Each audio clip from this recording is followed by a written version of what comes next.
तो जय हिंद। चलिए सबसे महत्वपूर्ण टॉपिक को आज के इस वीडियो में कवर करेंगे, जो कि होने वाला है महादेवी वर्मा का जीवन परिचय। ठीक है, तो महादेवी वर्मा का जीवन परिचय है तो ठीक है तो 5 अंक का इस वीडियो में पक्का हो जाएगा। ठीक है, और जीवन परिचय है और शॉर्ट में भी लिख सकते हैं, लॉन्ग में भी लिख सकते हैं। और बोर्ड एग्जाम 2024 जो 22 फरवरी का होने वाला है, ठीक है, उसके लिए बहुत ही इंपॉर्टेंट है। ठीक है, तो जीवन परिचय चलिए देखते हैं। तो श्रीमती महादेवी वर्मा का जन्म उत्तर प्रदेश के फर्रुखाबाद नगर में 24 मार्च 1907 ईस्वी में हुआ था। ठीक है, तो श्रीमती महादेवी वर्मा का जन्म 24 मार्च 1907 ईस्वी को हुआ था और कहाँ हुआ था? उत्तर प्रदेश के फर्रुखाबाद नगर में। ठीक है, इनके पिता का नाम गोविंद प्रसाद वर्मा था, जो कि एक भागलपुर के एक कॉलेज में प्रधानाचार्य, और माता का नाम हेमरानी था, जो कि एक अच्छी विदुषी और धार्मिक स्वभाव की महिला थी। ठीक है, तो यहाँ पर सब ठीक ठाक है। मतलब शुरू महादेवी वर्मा का जन्म 24 मार्च 1907 में हुआ था। कहाँ हुआ था? उत्तर प्रदेश के फर्रुखाबाद नगर में हुआ था। ठीक है, और गोविंद प्रसाद वर्मा उनके पिताजी का नाम था। ठीक है, माता का नाम हेमरानी था, जो कि अच्छी एक मतलब विद्वान आदमी थी। ठीक है, स्त्री थी। ठीक है, इनके प्रारंभिक शिक्षा मतलब महादेवी वर्मा का प्रारंभिक शिक्षा इंदौर में तथा उच्च शिक्षा के लिए प्रयाग में हुई। ठीक है, तो महादेवी वर्मा का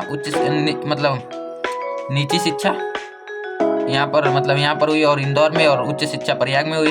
संस्कृत से एमए उत्तीर्ण करने के बाद महिला विद्यापीठ में प्रधानाचार्य हो गई। ठीक है, तो यह सब पढ़ाई करने के बाद महादेवी वर्मा कहाँ पर प्रधानाचार्य हो गई? कहाँ पर? प्रयाग महिला विद्यापीठ में। ठीक है, इनका विवाह 9 वर्ष की आयु में ही रूपनारायण सिंह के साथ हो गया था। ठीक है, तो इनका विवाह 9 वर्ष की आयु में ही रूपनारायण सिंह के साथ हो गया था। इनके पति एक डॉक्टर थे। ठीक है, तो इनके पति एक डॉक्टर थे। ठीक है, वैचारिक साम्य न होने के कारण ये अपने पति से अलग रहती थी। ठीक है, वैचारिक मतलब विचार वाला साम्य मतलब समानता न होने के कारण ये अपने पति से अलग रहती थी। ठीक है, ये अपने पति से अलग रहती थी। कुछ समय तक इन्होंने चांद पत्रिका का संपादन किया। कुछ समय तक इन्होंने चांद नामक पत्रिका का संपादन किया।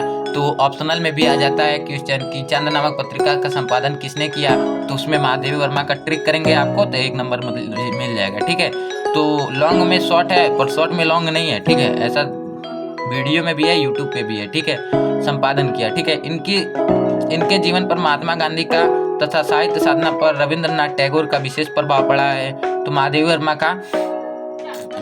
वर्मा के जीवन पर यहाँ पर रविंद्रनाथ टैगोर और साहित्य पे इनका। ठीक है, तो इन्होंने नारी स्वतंत्र के लिए सदैव संघर्ष किया और अधिकार की रक्षा करने के लिए नारी का शिक्षित होना बताया। ठीक है, आवश्यक बताया, इंपॉर्टेंट है। ठीक है, तो उन्होंने नारी स्वतंत्र मतलब नागरिक का स्वतंत्रता के लिए सदैव संघर्ष किया। ठीक है, मान लीजिए 1907 में थी तो 1940 के आसपास इन्होंने संघर्ष किया और इनकी मतलब पूर्ण यही थी कि नारी का स्वतंत्रता ही देश को आगे ले जा सकता है। ठीक है, तो इन्होंने एक किया। ठीक है, इसलिए आज सब कुछ मतलब स्त्री जो पुरुष कर सकता है स्त्री भी कर सकती है। ठीक है, इसलिए उन्होंने नारी स्वतंत्र के लिए सदैव संघर्ष किया और अधिकारों की रक्षा करने के लिए मतलब उनके अधिकारों की रक्षा करने के लिए नारी का शिक्षित होना आवश्यक बताया। कुछ वर्षों तक ये उत्तर प्रदेश विधान परिषद की मनोनीत सदस्य भी रही।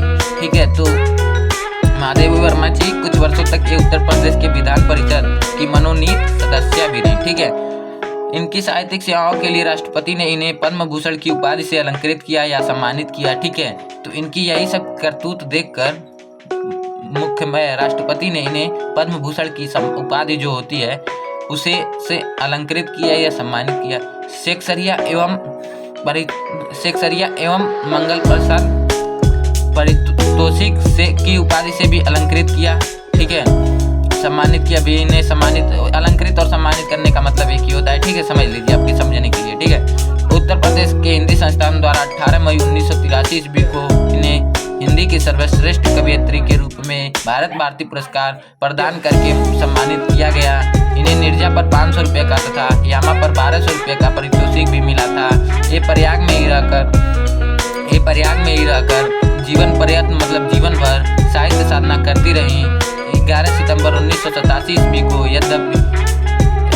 इस संसार से विदा हो गई। यद्यपि आज ये हमारे बीच उपस्थित नहीं है या हमारे बीच नहीं है, लेकिन इनके गीत काव्य प्रेमियों के मानस पटल पर सदैव विराजमान रहेंगे। ठीक है, तो इनकी देन हमको भूलना नहीं चाहिए। ठीक है, और यहाँ पर देखिए है महादेवी वर्मा का जीवन परिचय का मतलब रचना। ठीक है, इतना लिखेंगे तो आपको 3 नंबर और इतना लिखेंगे तो आपको 2 नंबर। तो रचनाएं में ऐसे लिख दीजिएगा सिंपल सा। महादेवी वर्मा जी की प्रमुख रचनाएं निम्न है: निहार रश्मि, निर्जा, संध्या गीत, दीपशिखा आदि। ठीक है, तो ठीक है, मिलते हैं नेक्स्ट टॉपिक के नेक्स्ट वीडियो में। तब तक के लिए जय हिंद, जय भारत।